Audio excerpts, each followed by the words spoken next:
Здравствуйте, это вечерние новости в прямом эфире. В студии Влад Давыдов. Смотрите сегодня в выпуске.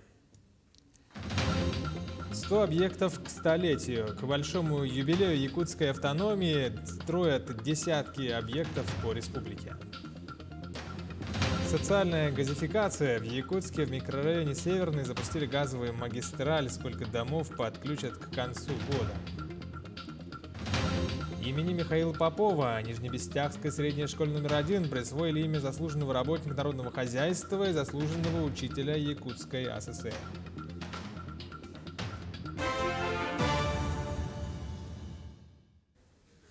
Айсен Николаев пригласил голливудского актера и известного экоактивиста Леонардо Ди Каприо на Всемирный саммит по проблемам вечной мерзлоты, который пройдет в регионе в 2023 году.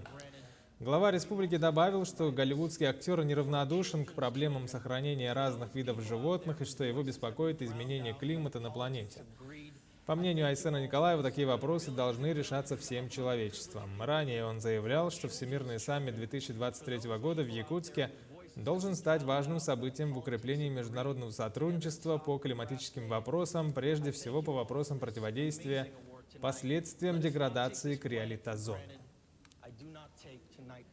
К столетнему юбилею Якутии в городах и селах будет введено 100 значимых объектов. Строительство ведется за счет федерального и республиканского бюджетов. По информации Минстроя введено 76 объектов. До конца года планируется ввести еще 11. В следующем году завершится строительство оставшихся 13 объектов образования, спорта и социальной инфраструктуры. Среди крупных действующих объектов, например, здравоохранение, можно считать перинатальный центр в Якутске, в первую очередь Якутского республиканского онкологического диспансера, детский туберкулезный санаторий.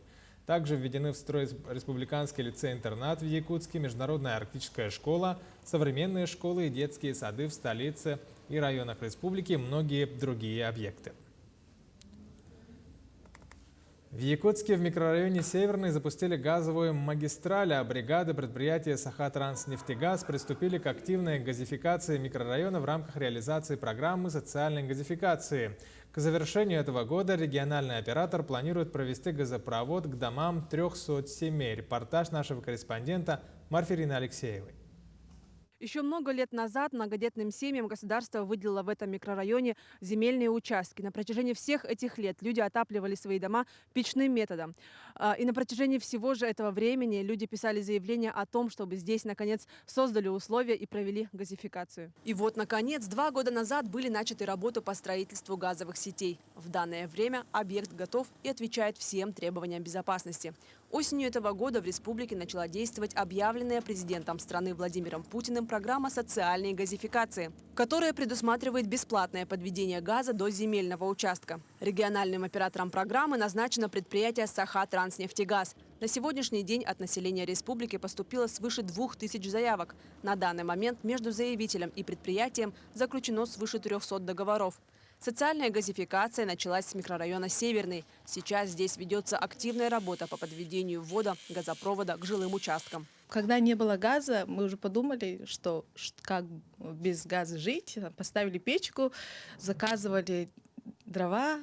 Это очень дорого выходит. Каждый раз кто-то должен оставаться дома, с детьми присматривать. Это очень сложно было.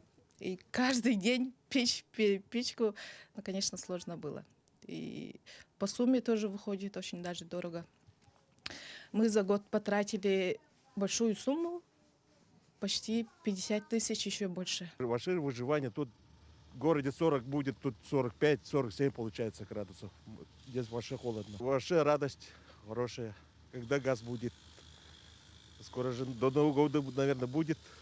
До реализации программы заявитель должен был сам оплачивать подведение газового стояка к своему участку. Благодаря программе теперь это стало бесплатным. Всего из микрорайона Северный на сегодняшний день поступило 55 заявлений, из них 14 соответствуют критериям отбора. Во-первых, земельный участок, оформленный в собственность, жилое строение, оформленное в собственность, также в данном микрорайоне должна находиться газораспределительная сеть. Также заявитель должен представить ситуационный план и часовой расчет газа. Помимо этого, заявитель к моменту окончания работ по подведению должен быть готов к подключению сети потребления, то есть приобрести и установить газоиспользующее оборудование, чтобы к моменту завершения работ было возможным запустить газ и подключить отопление в жилой дом. А подать заявление на участие в социальной газификации можно на сайте stng.ru в разделе «Социальная газификация». Марферина Алексеева, Владимир Павлов, Якутск. В 3 районах республики будет реализован проект под названием «Передвижной учебно-строительный комбинат». Этот проект представляет собой уникальную форму организации профессионального обучения и проведения профориентационной работы со школьниками, при которой материально-техническое оснащение, необходимое для процесса обучения, перемещается в виде автобуса в населенный пункт по месту оказания услуг. Напомним, проект «Пуск» был апробирован в Горном районе по рабочей профессии сварщик ручной дуговой сварки, плавящимся покрытым электродом. 16 слушателей из местного населения смогли пройти обучение и получить востребованную рабочую профессию, не выезжая за пределы места проживания. На сегодняшний день в региональном банке вакансий имеется более 12 тысяч открытых вакансий, из них 62% по рабочим специальностям, по рабочим профессиям. Именно поэтому мы считаем, что проект «Пуск» чрезвычайно важный, и его реализация несет значительный вклад в решение многих задач, в том числе в сфере занятости населения. Прежде всего, очень важно, что в проекте у нас будут участвовать молодые граждане до 35 лет, которые не имели профессионального образования, а таких у нас на сегодняшний день на учете состоят более 55%. Это даст им шанс трудоустроиться именно в своем родном Улусе. Берегоукрепительные работы на реке Вилюй в районе села Верхневилюйск начнутся в будущем году. Якутия на эти цели получила федеральное финансирование. В ближайшее время будет определена подрядная организация, а в Чурапчинском районе пройдут работы по ремонту гидротехнических сооружений. Об этом сегодня сообщил руководитель ЛБВУ Петр Аргунов. Работы по берегоукреплению пройдут в пределах 3 километров. Общая стоимость объекта оценивают в 788 миллионов рублей, из которых 733 выделят из федерального бюджета, оставшиеся 55 миллионов из бюджета Якутии. Помимо этого, республика получила финансирование для обеспечения безопасности гидротехнических сооружений. Эти работы начнутся в следующем году в 2 селах Чурапчинского района.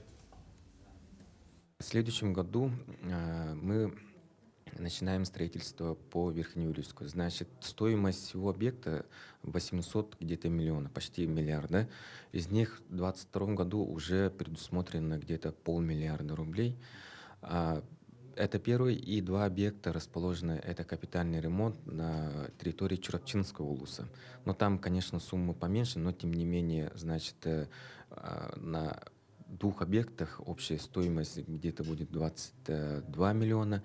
За уходящий год через Центр занятости населения Горного района 39 жителей района прошли курсы профессиональной подготовки и переподготовки и повышения квалификации по рабочим профессиям. На днях 11 безработных граждан, состоящих на учете Центра занятости, получили удостоверение об окончании профессионального обучения слесарей по эксплуатации и ремонту газового оборудования. Они прошли курс обучения в дистанционном формате, а практическую часть на базе местного отделения Сахатранснефтегаза и ЖКХ в Якутске. Сегодня торжественно вручаем свидетельство об окончании курсов слесаря по эксплуатации и ремонту газового оборудования 11 безработным гражданам, которые обучились и получили свидетельство. С прошлого года в Горном Улусе активно ведется по газификации села в Дигостях. В связи с этим мы будем устраивать своих граждан в данное предприятие УСА и другие предприятия газового хозяйства. В Мегино-Кангаласском районе Нижнебестяхской средней школе номер 1 присвоили имя кавалера ордена «Знак почета», заслуженного работника народного хозяйства и заслуженного учителя Якутской ССР Михаила Попова. В торжественной обстановке открыли вывеску и барельеф. Это еще одно знаменательное событие для поселка Нижний Бестях, а именно увековечивание памяти людей, которые служили Отечеству в сфере народного хозяйства во благо своего района и республики. Жизненная закалка, основанная на социалистических принципах. Значит, патриотизм не был абстрактным понятием, а выражал прежде всего кровную привязанность к своей малой родине, человеческим ценностям и таким понятиям, как ответственность и долг перед обществом. У каждого, кто знал Михаила Егоровича Попова, остались свои глубоко личные воспоминания. Сегодняшняя церемония является безусловным подтверждением его заслуг, данью памяти, которые необходимо чтить, сохранять и передавать следующему подрастающему поколению. В Амге в рамках акции под названием «Подпиши ветерана» любой желающий может подписать годовую подписку на районную газету «Амма Улова» своих ветеранов. Газета, одна из старейших в республике, выходит с апреля 1933 года. На сегодняшний день над выпуском газеты работают 9 человек. Помимо этого, коллектив работает над выпуском книг и сетевым изданием «Улус Медиа». В течение 3 лет признается лучшей редакцией года. Районная газета выходит 1 раз в неделю на 2 языках, имеет несколько традиционных рубрик, которые получили признание у постоянных читателей. В данное время у нас в среднем подписка, у нас вот каждый год идет стабильно, ну, в среднем 1000, да. Но, к сожалению, все каждым годом очень трудно идет подписная кампания, но мы стараемся делать газету интересней, чтобы не только в интернетах читали, да, но и, ну, как говорится, да, что есть в газете написано, это можно прочитать через несколько лет. В рамках предстоящего празднования столетия образования якутской автономии в музее Ярославского в Якутске с января этого года каждый район Якутии выставляет свои экспозиции. Например, Аймяконский район представил экспозиции с 3 своих музеев. От Уснерского краеведческого музея, к примеру, отправляется в Якутск 87 экспонатов. Мы старались как-то по тематике все. Вместе с Тамторским музеем и с Тамторским музеем ГУЛАГа все это объединив, выбирали самое стоящее, самое значимое. Мы ГУЛАГ, золотопромышленность, ну и развитие района. Таковы новости к этому часу. Наши корреспонденты и редакторы продолжают следить за развитием событий, а итоги дня подведем в 20:00 на канале Якутия 24. Оставайтесь с нами.